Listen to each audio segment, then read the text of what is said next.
As you're prepping for the case interview, it's possible that you don't have the business background expected to succeed in the case interview. It's critical to know what the key formulas are, but also how, when, and why to apply them in different business-specific situations.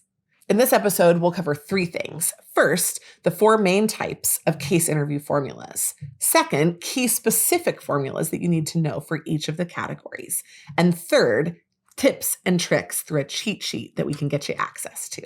Let's dive in. But before we do, if you haven't already subscribed to this channel, make sure you do for great future content. There are 4 main types of case formulas you need to know. The first is profit and loss. Profit and loss formulas cover not just for-profit organizations, which will make up the bulk of the cases that you'll do, but also nonprofit and government organizations still operate off the same principles of profit and loss, even if their ultimate goal is not profit-seeking. Profit and loss formulas are focused on internal factors. They're less focused on the external market environment. There are 4 types of profit, and you need to make sure that you can calculate each and every one and understand when you've gotten the right data inside cases or not. You'll also need to know which profit line item consultants pay attention to in different kinds of industries and how you can figure that out for every single case. Finally, you'll need to understand how different business models are affected by the profit and loss levers that businesses will pull to succeed in the marketplace. The key formulas you need to know are revenue, EBIT, EBITDA, profit margin, total cost, and contribution margin.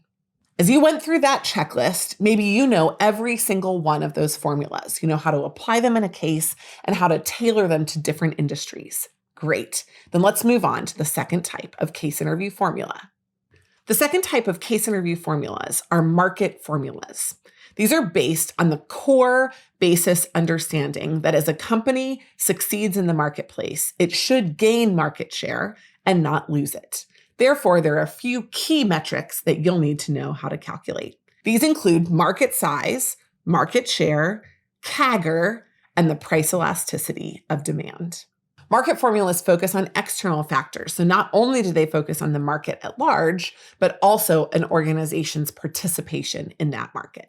Maybe now you're feeling pretty good about yourself. Check on the profit, check on the market, but there's more to come. The next category are operations formulas.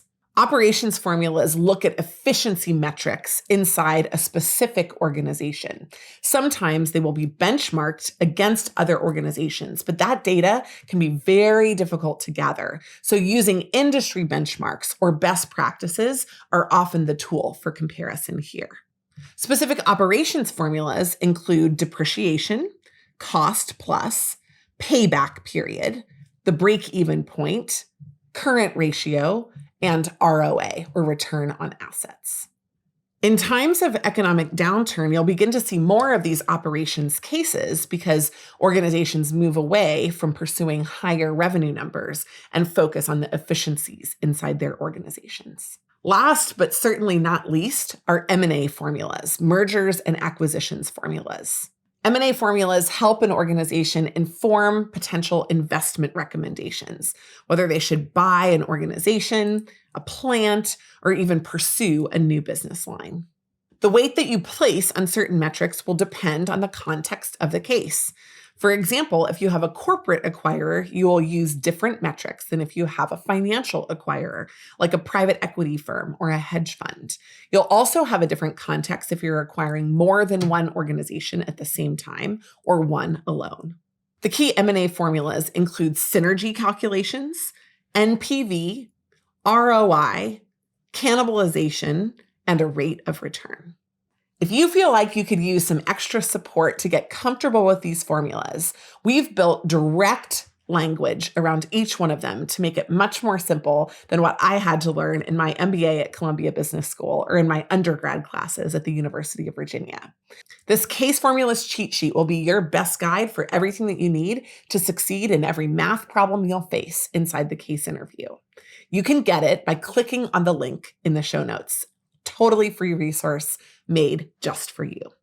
You don't have to have the right background, the right classes, or the right training to get good at business formulas. In fact, it doesn't even have to take a long time, but you do need to know what you need to know and what you don't in order to be ready for the all-important case interview.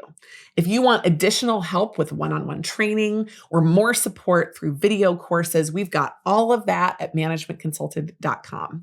And if you don't find what you're looking for, reach out directly to us, team@managementconsulted.com. We help people in every individual situation find your way to a great consulting offer.